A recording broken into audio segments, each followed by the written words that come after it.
I'd like to call the Monday, July 8th, 2024 Blue Springs Planning Commission meeting to order. Please rise and join us in the Pledge of Allegiance. I pledge allegiance to the flag of the United States of America, and to the republic for which it stands, one nation, under God, indivisible, with liberty and justice for all. Tracy, can we get a roll call, please? Yes. Ingersoll? Here. Pumphrey? Here. Stokenberry? Present. Smith? Here. Sanderson? Cradoff? Present. Graham? Present. Howe? Here. Chairperson Henning? Here. All right. We have a couple new commissioners I'd like to introduce and welcome. Brian Ingersoll has been with us for a meeting or two already. He hails from south central Blue Springs. Welcome. And brand new tonight is Jared Pumphrey from the north side of Blue Springs. Thank you, everyone, and welcome for those watching online this evening. Tonight's agenda consists of item 1A, the minutes from the June 10th meeting. Item 2, UDC text amendment for inoperable vehicles. Items 3, 4, and 5 consist of rezoning, general development plan, and preliminary plat for Blue Springs Business and Technology Park. Items 6 and 7 are the final plat and plan development final plan for Hoot Owl Acres. Item 8 is other business, and then adjournment. At this time, I would entertain a motion for approval for the consent agenda for the June 10th meeting. Chair. So moved. I have a first and a second. A motion and a second. All those in favor? Aye. Any opposed? All right, the motion carries. At this time, I will open the public hearing for agenda item number 2, UDC text amendment, UDCT-06-249188 for inoperable vehicles. I will ask for exhibits from our city attorney, John Mullane, please. Staff admits exhibits 1 through 5 that are item number 2 is shown on the agenda. Thank you, sir. If there's anybody here to speak in favor of or against it, please stand and we'll swear you all in together at one time. Going once. All right, Mr. Mallon. Do you swear to tell the truth, the whole truth, and nothing but the truth? I do. Thank you, Chair. Thank you, Mike. Mike Mallon, 903 West Main Street, on behalf of the city, and I have been sworn. Tonight's first public hearing is a UDC text amendment related to the definition of inoperable vehicle. The current city code does not include provisions that make it a violation to store or park a motor vehicle on property that does not have a current state of Missouri registration or current license plates or tags. At the May 6th, 2024 City Council meeting, staff presented some information related to other cities' codes to the City Council and was directed by the City Council to bring forward a code amendment to add provisions that make it a violation to have an unlicensed vehicle on your property. These proposed code changes were reviewed with the Development Advisory Commission on June 24th. The public hearing for tonight is June 8th or July 8th, and then the City Council will be on July 15th. The Development Advisory Commission recommended approval with a vote of 2-1 of the UDC text amendments. I apologize for the sign on there on June 24th. Some of the issues raised by the DAC members included the potential additional financial burden that these code amendments would have on residents, as well as concerns with the ultimate enforcement of this city code. The text amendment specifically is to 411040, number 57, which is inoperable vehicle. And under the definition, as you can see by the bolded and underlined word, it just adds the word unlicensed. So the new definition would read any motor vehicle that is unable to operate or move under its own power. It should also mean any motor vehicle that is in an abandoned, wrecked, dismantled, scrapped, junked, unlicensed, or partially dismantled condition. Text amendments are reviewed under 403020 of the Unified Development Code. Staff has reviewed the proposed change to the unlicensed or the inoperable vehicle definition, believes that this code amendment complies with all of those criteria for a UDC amendment, and therefore recommends approval. I'm happy to answer any questions. Any questions? Yes, I have one. So does this apply to boats or cars that are parked on the lawns as well?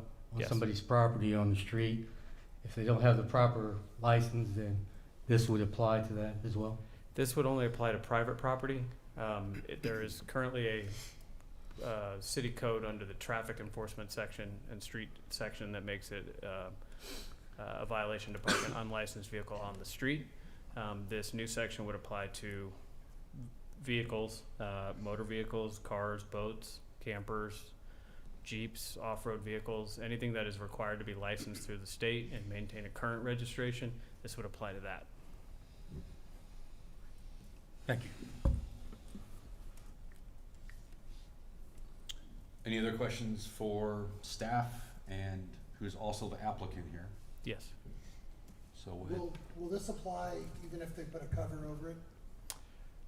It is in speaking with other cities, and we have a meeting to discuss this with our prosecutor later this week, it is a defensible, let me put it this way.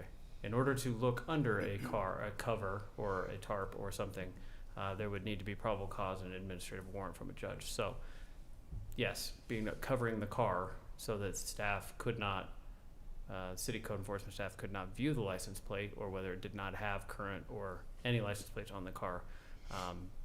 Staff would not be able to walk up to the property and lift a car cover to verify that. So that is one way that somebody who does have a car could get out of having to comply with this provision. Chair, I have a question. This is basically to be consistent with other communities in the area. Is that why we're suggesting adding this to the code? I believe that is part of the reason. The request has been made a number of times over the years. It was even vetted through our Public Safety Citizens Advisory Board back in 2021. Some of the issues that were raised were, by staff, and at the time it was determined by that board to not recommend moving forward. The issue has continued to come up, especially in parts of town where there are no HOAs, and therefore cars can be parked that are unlicensed for a number of years. And so I believe it's not just, and so those were some of the concerns that were brought forth by the city council in the discussion that staff had. And then in looking at other cities' codes, staff found that we are one of the few that don't require cars to be licensed or to maintain tags.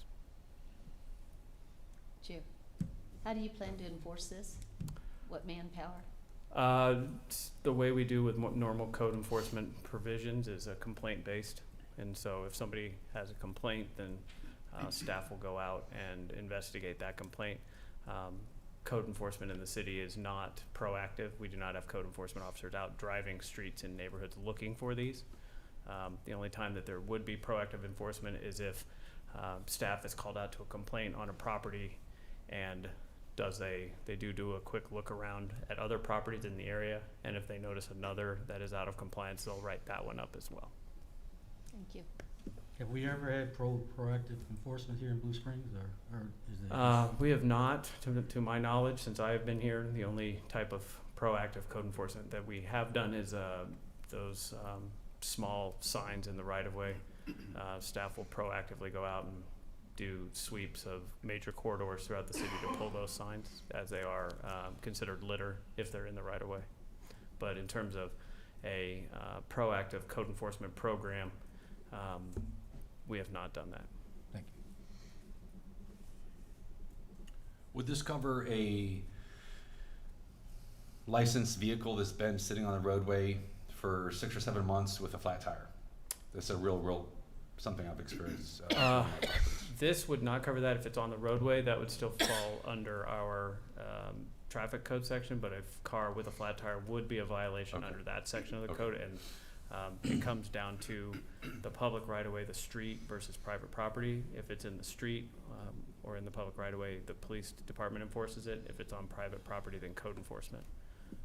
So a companion ordinance is also being proposed that is not under the UDC. It is under the another section of the code that does not fall under the UDC. I believe it's under the chapter 200, and that is making it changing that definition in there as well. Okay. For public property, streets. Any other questions for staff and the applicant? I have one more question. Yes. So if someone is found to be in violation of this code, is there like a grace period for them to resolve it? Or, I mean, what is the process on that? Typically what happens with code enforcement is they are given a time period with which to bring the violation into compliance. It's usually a 14 to 30 day window to bring it into compliance. They are then, after that, they're issued a ticket and then could end up in court. And then once in court, they can ask for an extension, and sometimes those almost always extensions are granted. The goal of code enforcement really at the city is code compliance, is to bring properties into compliance with the code. The enforcement provisions are how we get properties into compliance, but at the end of the day, our goal is to have the violation removed or brought into compliance. And so typically speaking, there are multiple opportunities provided to a property that has a violation. It is only after repeated attempts to bring the property in violation or complete lack of activity or inactivity by the property owner, whether it would be an unlicensed vehicle, high weeds and grass. High weeds and grass is a bad example, but you know, paint, chipping, or disrepair of a house. It is only after multiple windows of compliance ability do they end up starting to potentially get fined by the courts. There are a few different code enforcement code violations where the city has determined that they are of a more immediate nature, such as trash on a property, and trash I mean garbage, organic material. If somebody has that on their property and then it can breed vermin and becomes a public health safety issue, the city has the ability to go in with a city contractor a lot sooner than that 30-day window and clean that up and then bill back the property owner, as well as with high weeds and grass. After a certain amount of time, the window is a lot less, where we can then send in a city contractor to mow the property, and then we provide a bill to that property owner. So would hoarding fall into that category with the trash that you just mentioned? We're kind of getting off subject, but Since we're on it. external hoarding of trash on property. There's a fine line, and it's up to the judge's discretion and prosecutor and what our code enforcement staff feels that we can enforce, because the fine line between one person's long decorations versus what other people view as trash is very, it's a gray area. And so typically trash is any kind of organic garbage, food waste, scraps, things of that nature, or things that are clearly have no monetary value. That becomes trash. If a item left out in the yard or on a property has monetary value, then staff is very conservative about going in and trying to remove somebody's property that could have monetary value. Thank you, Mike. Any other questions from up here? Anybody in the audience would like to speak in favor of this? Anybody in the audience would like to speak in opposition to this? All right, the public comment section is over. Any further discussions from the staff and the applicant? No, we do not have any. Any further discussion or comments from the commissioners up here? I will close the public hearing. I will ask for a motion for this UDC text amendment. Chair, Yes, sir. I move to approve UDC text amendment 06249188 inoperable vehicles. I have a motion. Second. And a second. This will be a roll call. Tracy? Commissioner Pumphrey, Aye. Commissioner Stokenberry, Aye. Commissioner Smith, Aye. Commissioner Craddock, Aye. Commissioner Graham, Aye. Commissioner Howell, Aye. Commissioner Ingersoll, Chairperson Henning. Aye. All ayes. This motion carried. It will be recommended and heard by the City Council at their meeting Monday, July 15th at 6 p.m.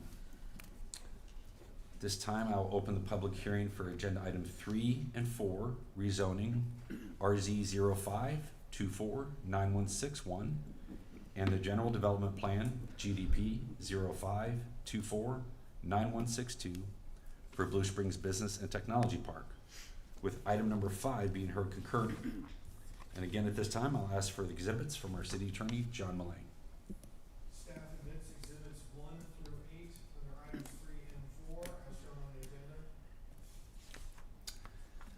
All those who wish to speak on this, please rise to be sworn in. Do you swear to tell the truth, the whole truth, and nothing but the truth? I do. Mike, you got a presentation for us? I do. Thank Another you. one, thank you. Thank you, Chair. Mike Mallon, 903 West Main Street, on behalf of the city, and I have been sworn. Tonight's second public hearing is a request for a rezoning and general development plan along with the preliminary plat for the Blue Springs Business and Technology Park. The property is located, bear with me for a second here, off of Northeast Jefferson, in between, so I-70 is right here. Jefferson runs east to west. Property is highlighted by the black and white hatched line. The aerial is a little bit older and does not show the recently completed Blue Springs Logistics Park development, which is has PepsiCo as a tenant here to the immediate east, and the Forcia project over here to the immediate west.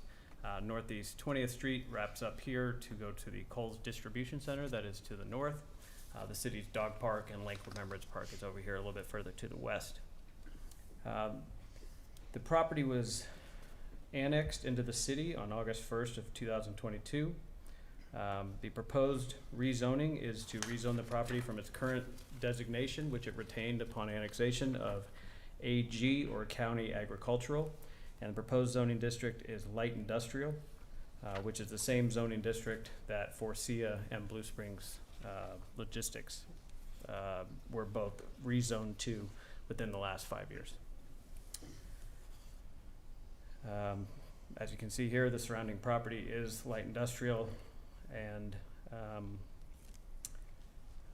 across the street there's an industrial property as well. That is the Amazon facility. Oh boy, let me zoom out here. So the property includes approximately 46.92 acres. It is, again, west of Tire Road, east of 20th Street, and north of Northeast Jefferson Street. The applicant is proposing to develop the property as an 8-lot industrial park and an 8-lot subdivision through the preliminary plat, with 8 industrial buildings ranging in size from 40,000 square feet to approximately 100,000 square feet, for a total of approximately 612,000 square feet of industrial buildings that can accommodate multiple tenants. The exact tenant mix is unknown at this time. The light industrial zoning would allow any of the land uses that are allowed by right to be occupy any of the spaces, and subsequently any use that requires a conditional use permit would be required to obtain a conditional use permit approval through the city council.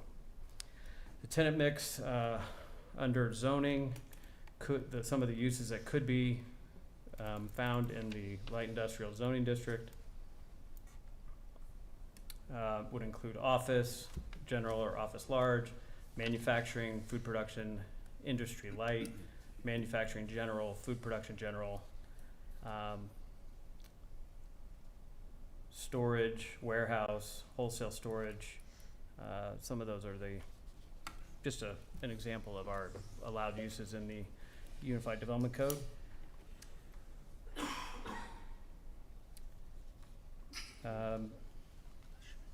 Due to the location and the size of the development and the surrounding properties, the applicant is requesting to zone to light industrial-based zoning district and to not be part of the Adamsbury Parkway overlay, which is the same as Blue Springs Logistics and Forcia. Both of those properties are not under the Adamsbury Parkway overlay zoning. The Adamsbury Parkway is an overlay zone, which was intended for properties that predominantly abut the Adamsbury Parkway roadway and corridor, and require such things as extra open space, extra landscape buffering along Adamsbury Parkway, things of that nature to really create a corporate campus type feel, both with the Blue Springs Logistics and Forcia, and with this project, those Adamsbury Parkway regulations are not appropriate for a large scale industrial product or a project with multiple dock doors, and really would limit the ability to have those be marketable and highly desirable buildings. And so the proposed rezoning to simply light industrial is following along with those other two rezonings that were approved, Forcia back in 2018 and Blue Springs Logistics, I believe, in 2021. The property, the city does own a small part, so the proposed rezoning area is, let me show you here. The proposed rezoning area is highlighted with the hatched line work. It includes the area adjacent to Jefferson up 27th Street, which was a public roadway that was completed for the PepsiCo building, and eventually will continue north to serve the properties from an industrial nature north of this that are not yet annexed into the city, and then eventually 27th Street will connect up to Duncan Road. A small portion of property over here, a 3-acre parcel, is owned by the city of Blue Springs. It was included with the Forcia development and was intended for the potential for a future roadway in this location. There is a access easement shared in this triangle area here that this project will utilize. At the time Forcia was developed, this little sliver of land was thought that could be a connecting road for future development. However, once Northeast 27th Street was constructed over by the PepsiCo building, the need for that land is no longer, or the need of that land to be included for a future roadway is no longer necessary. As such, that part of the property has been included in the general development plan, but it does not need to be rezoned because it was already rezoned at the time of Forcia.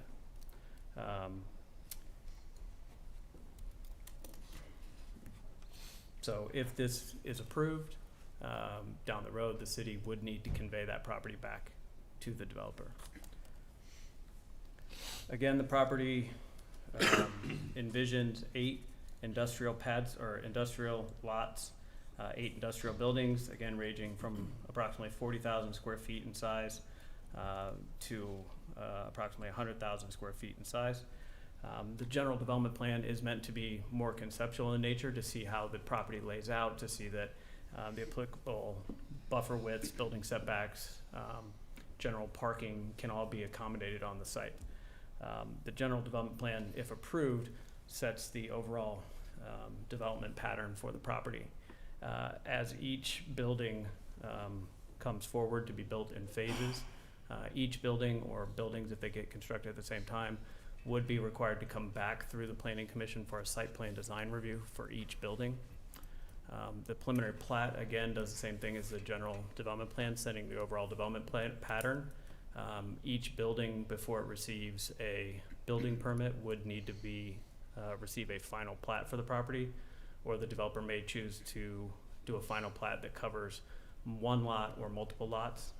And so the applications that are before you this evening are kind of at the higher scale, and then as buildings come in, they will go through the more detailed site plan design review process that will look at the finer points on architecture, site lighting, landscape materials, and also potentially the parking mix if a tenant is known at that time. and then also each property will be finally platted. So this is a conceptual layout for the property.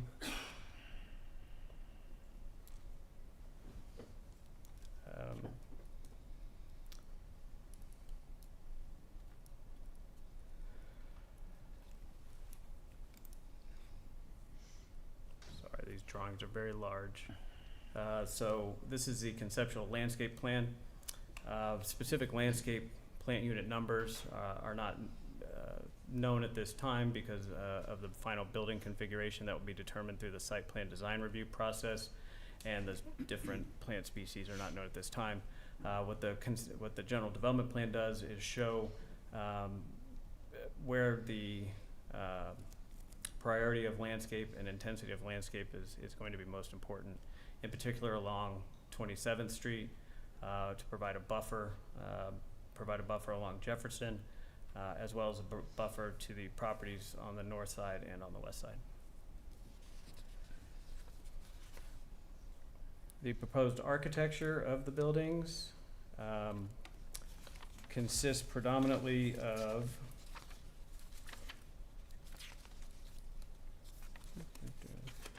tilt-up concrete panels with a mix of colors and patterns to create horizontal and vertical interest on all four sides.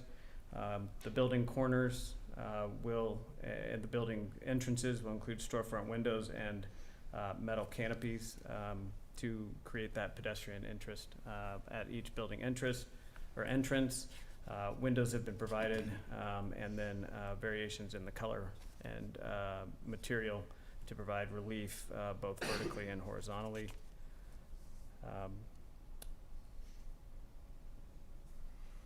Proposed architecture.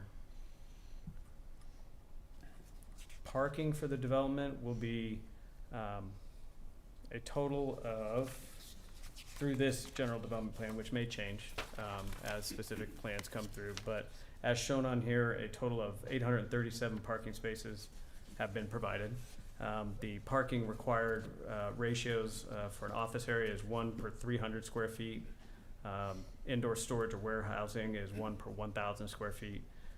Indoor sales, display, or service is 1 per 500 square feet, as is manufacturing. So as each building comes in, and if the tenant is known at that time, the parking requirements will be reviewed in greater detail at that site plan design review stage to ensure that each of these 8 buildings provides the necessary parking for the intended land uses. Similarly, at that time, bicycle parking will be reviewed with the site plan design review. Based upon the proposed general development plans, it does appear that parking shall be adequate, and there's more than enough room and space to provide the required bicycle parking.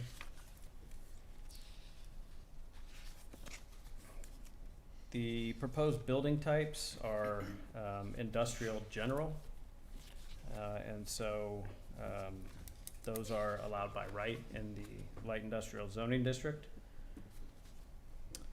or general industrial building. Some of the setbacks for those and height requirements, 40-foot front setbacks, which are only measured to 27th and to Jefferson, certainly appear to comply with that. Front and corner side setbacks, side and rear setbacks of 25 feet, maximum building height of 45 feet. Proposed building height is approximately 38 to 40 feet. Building coverage is allowed to be up to 85% maximum of the lot area, and I believe the proposed building coverage is around 30% of the entire site. So all of the general industrial building type setbacks and height standards comply with city code. Access to the property will be off of the private drive with the shared entrance to Forcia and off of 27th Street. All of the roadways throughout the property will be private, so it'll be much like a shopping center. So all of these internal drives will be private.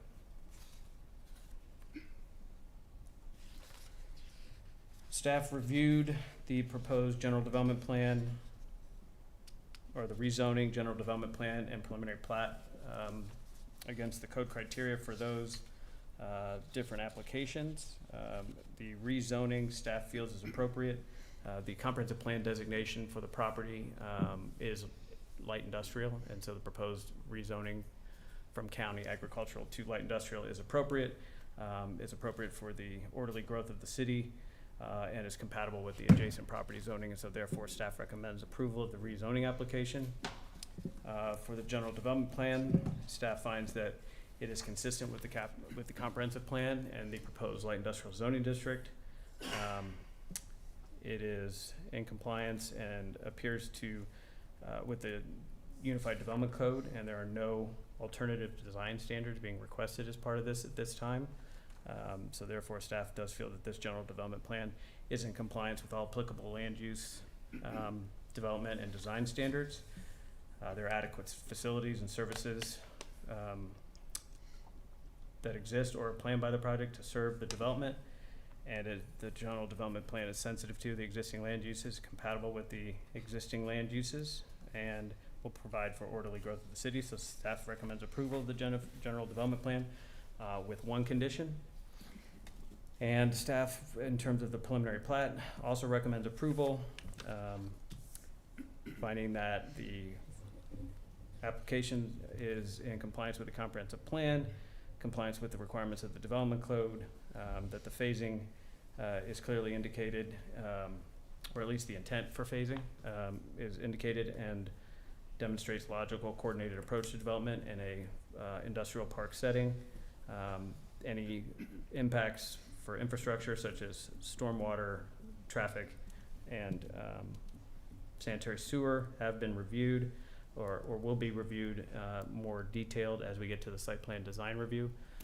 I should mention that there is an existing sanitary sewer line in this location here that will need to be relocated prior to development of the buildings that are in that area of the site. So I will let the applicant provide a little bit more background as to what their proposed phasing is, but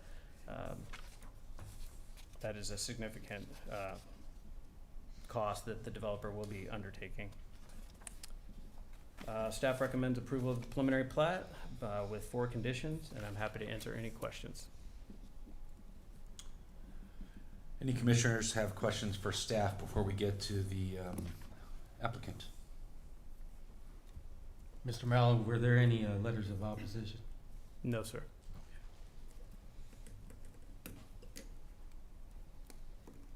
Thank you, Mike. Would the applicant like to come forward and talk about your project?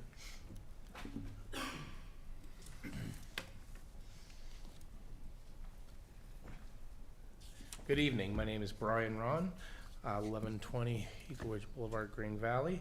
Thank you for consideration of the project. We're excited to be bringing good, high-quality jobs to the city of Blue Springs. This site, as was mentioned, is one of the few remaining industrial sites in the city, and we've been working for several years to develop what would be the appropriate use. A lot of things went into it. You know, the different building sizes and things like that have been a lot of discussion over the last couple years, and you know, as we've worked through this project, you know, we feel very strongly that we've, you know, got the right idea for the site. We're still maintaining flexibility in the site, so our plans are the 2 front buildings. We would probably start off with those, but we want to maintain the flexibility on the northern part of the site, depending on the users. So, you know, when you're looking at the 100,000 square foot buildings, or we could possibly go a little larger than that. You know, as we're identifying users and working with economic development, we want to maintain that flexibility. And as Mr. Mallon mentioned, you know, we'll be relocating the sewer line, you know, based off, you know, as that changes. So the 2 front buildings, we would relocate there where you see the detention pond, and then depending on, you know, what those uses would be going north, you know, we would relocate based off that. But depending on, you know, the market, the economic development, and as things progress, you know, the plan that we're showing right here, we feel very, very good about. It is a FlexTech type product that allows for a lot of flexibility in different users. It attracts good, high quality jobs. So we are very excited about it and appreciate your consideration. I'd be happy to answer any Thank you. questions. Questions? What type of tenants are you expecting or hoping for as your target audience? So in a flex tech type product, you get various different like mid-size to medium-sized users. So we could start off around 20,000 square feet, go all the way, of course, up to 100,000 as it's currently designed. Bigger depending on if the right user came along. In other products that we have, other projects that we have, that can be e-commerce fulfillment. It could be small manufacturing. It could be a mixed flex tech where you have retail in the front and manufacturing, that type of thing, in the back. Logistics, these are not currently set up as large logistics, but small distribution type logistics. Various different crafts type businesses. So for example, we have a company that they have 60,000 square feet doing picture frames. We have another company that they have 40,000 square feet doing carbon capture work. We have another one that they're doing EV battery work. And these range again 20 to 60,000 square feet. Some are bigger, but that's typical of that flex tech that we're doing. One thing that I noticed about the first rendering of what the buildings will look like on, I think it's A1. You could go to the A1 and it's one of the color renderings. One above. No, that's it. So I noticed on this one, on the bottom picture, the building in the back is, I see semis backed up. Yep. And the building on the front seems more like smaller scale type businesses without a semi dock. Are you planning multiple different variations of buildings? We are, and sometimes you'll even see that variation within the same building. So the drive up height is not going to be your big logistics users. But Right. once you get back to those 100,000 square foot, we do have those set up with enough room between them that you can have tractor trailers going each direction. There's also a lot of topography to this site. It's sloping both east-west and to the south. So, that's going to allow us to have this mix where sometimes you have the drive-in door and then sometimes you have the dock. None of these are set up as your typical logistics type building, which would be docked on both sides. Right. But, we are offering that mix, and that, will vary also throughout the site. Once you get to the north, all the way up there, then we drop down to those smaller buildings again, but they would still have docks available. Well, I like the color renderings. I like the window renderings for commercial park. It looks nice to me. Yeah, we're very excited about it. Any other questions for the applicant? Comments? Is there anybody in the audience who would like to speak in favor of this project? Seeing none, anybody in the audience who would like to speak in opposition to this project? All right. The public comments section is over. Any further discussion from staff? No, we do not. From the applicant? I presume no. Any discussion or questions from any commissioners? That wraps that up. I would ask for a motion on these items. Chair. I move to approve rezoning RZ 05249161, Blue Springs Business and Technology Park. I have a motion Second. and a second. Tracy, could we roll call, please? Yes, of course. All right. Commissioner Stokenberry? Aye. Commissioner Smith? Aye. Commissioner Cradoff? Aye. Commissioner Graham? Aye. Commissioner Howell? Aye. Commissioner Ingersoll? Aye. Commissioner Pumphrey? Aye. Chairperson Henning? Aye. All ayes. This motion carried. This item will be recommended and heard by the City Council on their Monday, July 15th meeting. At this time, I would consider a motion for the General Development Plan. Chair, Yes, sir. move to approve General Development Plan GDP 05249162 with the one staff condition. I have a motion. Do I have a second? Second. I have a second. Another roll call, please, Tracy. All right. Commissioner Smith? Aye. Commissioner Cradock? Aye. Commissioner Graham? Aye. Commissioner Howell? Aye. Commissioner Ingersoll? Aye. Commissioner Pumphrey? Aye. Commissioner Stokenberry? Aye. Chairperson Henning? Aye. All ayes. Thank you very much. This item as well will be heard by the City Council at their Monday, July 15th meeting. And finally, I would request a motion for the preliminary plat for the same project. Chair, Yes, sir. request to approve preliminary plat PP 05249163 with the 4 conditions. Thank you. Do I have a second? Second. All right, and all those in favor? Aye. Any opposed? All right, well, that passes. Thank you very much. The next item on the agenda is item 6 and 7 for the final plat, PF 05249164, and planned development, final plan, PDF 06249186 for Hoot Owl Acres. And I will look to staff presentation. Is it Ms. Chantel Free? Fry. Fry. Not a public hearing. Thank you very much. All right. Chantel Fry, 903 West Main Street, on behalf of the city. Before you this evening, I have a request for approval of the final plat and a plan development final for Hoot Owl Acres on behalf of J.W. Larkin Properties.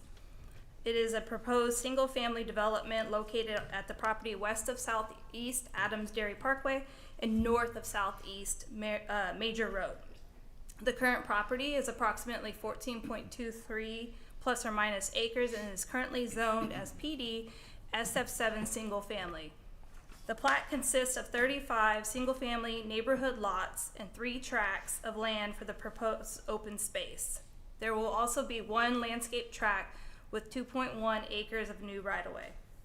Hoot Owl Acres is a lots 1 through 35 is a single-phase subdivision. There will be 2 access points for this development, which will be provided from Southeast Major Road. The required half-road improvements for Southeast Major Road adjacent to this development has already been completed. Public streets will comprise of the internal roadway system, and the final plat includes 5-foot sidewalks on the west side of Hoot Owl Street. A 5-foot sidewalk will be located on the east side of Crumley Court, and all other streets required will also have a 5-foot sidewalk on one side of the street.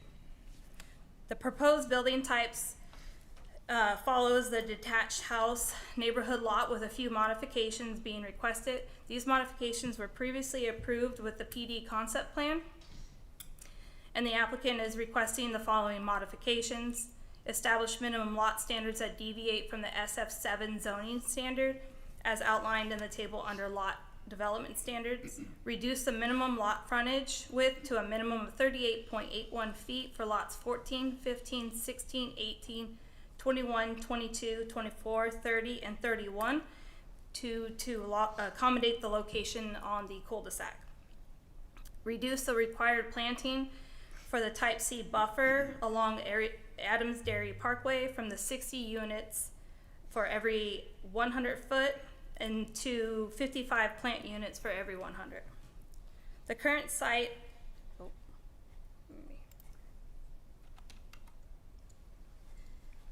zoom out here.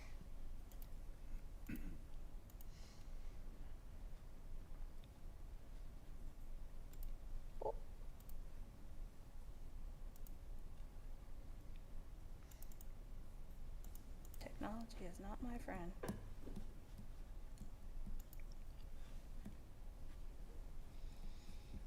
There we go. The current site is not developed. The sewer infrastructure was installed for preparation of the previous development and will also be utilized for this development. And adjacent detention areas were installed for preparation of the previous development, and water in this area will be provided by PWSD number 13. A traffic study has been completed and was submitted to the Engineering Division of the Public Works Department. The minimum livable floor area per the UDC 407-140, minimum livable floor area standards, our subdivisions are to be classified in a manner that minimizes the differences in dwelling sizes and between adjacent residential development. The minimum livable area classification for this subdivision is H, 1,300 square feet, and this complies with the adjacent Cambridge Park subdivision, which is classified as a G livable floor area.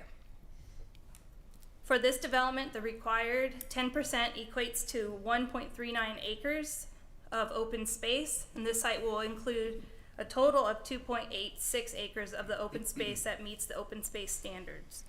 Tracks A, B, C, and D will include open spaces, drainage easements, and landscape buffers. A final landscape plan will be provided and will need to be reviewed extensively during the site plan design process. The PD final plan is a substantial compliance with the approved proposed concept plan and the plan development standards as required with the PD. The applicant is not proposing any new amendments to the previous approved PD concept plan.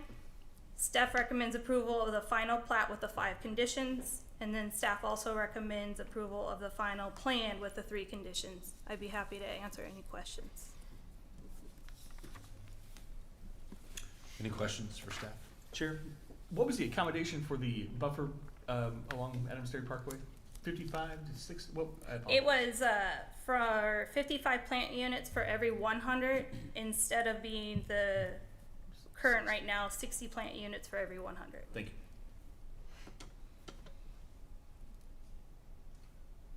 What did the city think of the frontage width going from 65 to 38?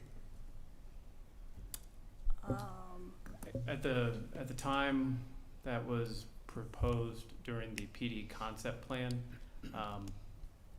the minimum width for a cul-de-sac lot is not 65, I believe it's 40 feet. And so a couple of these were not able to meet that because of the pie-shaped lot.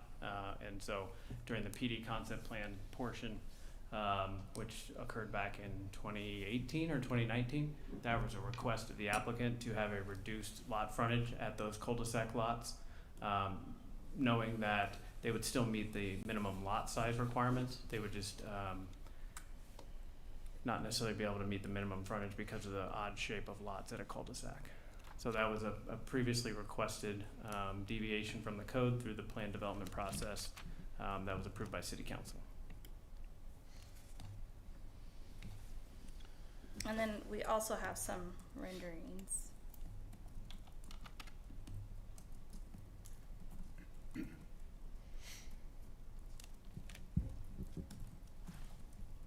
So going from 40 to 38 feet is not substantial whatsoever.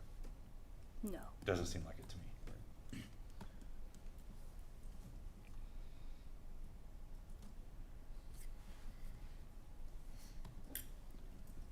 Any other questions for staff? Would the applicant like to come forward and talk about the project?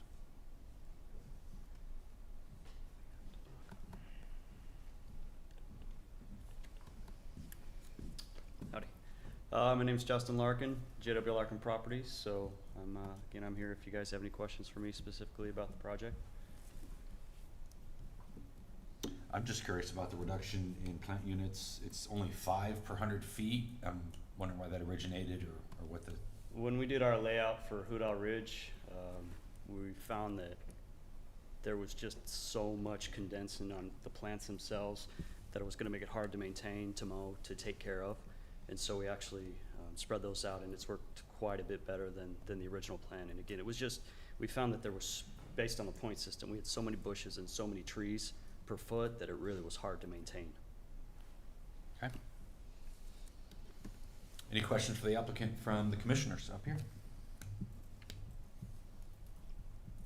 Okay, thank you very much. Thank you. Any further discussion up here from the commissioners? This time I would entertain a motion on the plan development final. Chair, Yes, sir. I would move to approve the Plan Development Final Plan PDF 06-24-9186 for Hoot Owl Acres with the 3 staff conditions. Second. I have a motion and a second. All those in favor? Aye. Any opposed? That passes unanimously. And I'll ask for a motion on the final plan for the same project. Chair, Yes, sir. I would move to approve the final plat for Hoot Owl Acres PF 05-24-9164 with the 5 staff conditions. Second. I have a motion and a second. All those in favor? Aye. Aye. Any opposed? All right, that passes unanimously. All right, we're at the end of our business. How about a community development monthly report?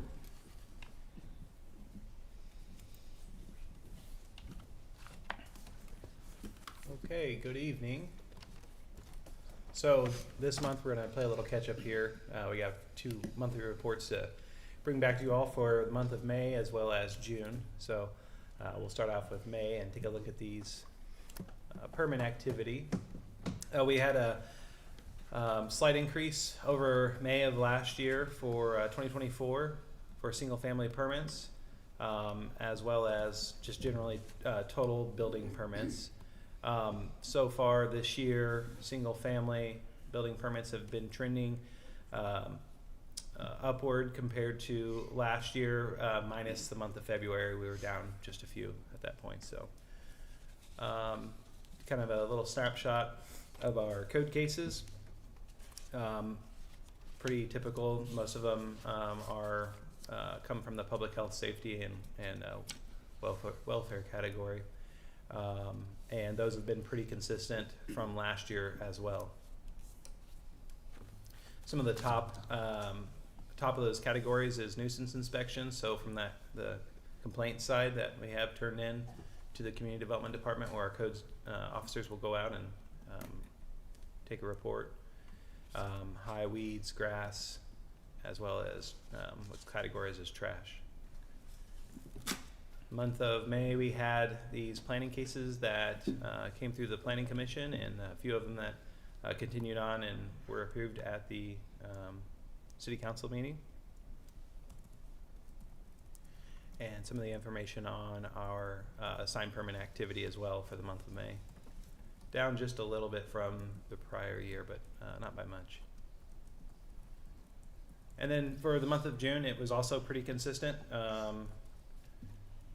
We saw about double the amount of single-family detached permits that came through compared to the previous year. However, we were down on multifamily units this time around. So kind of showing that same trend going on here, where we've seen a decent improvement over last year for the single-family building permits. And again, in terms of the code cases, very similar as well, with some of the same top categories there for the month of June. We had one conditional use permit that came to the Planning Commission and City Council and was approved last month. A few others that also came through, and those were not approved for some other projects. And then we had a few administrative approvals in the month of June as well for a telecom permit and a minor subdivision plat that was administratively reviewed down at the Parkway Estates subdivision. And then just to kind of finalize that out, the month of June's signed permit activity report too. So be happy to answer any questions that you may have on this information. Any questions for staff? Thank you, Dave. Absolutely. Thank you. Does the commission have any other business? Seeing none, I would entertain a motion to adjourn. So moved. Second? Second. And all in favor? Aye. Aye. Any opposed? Good evening and thank you for coming, everybody. Have a nice week. Thank you.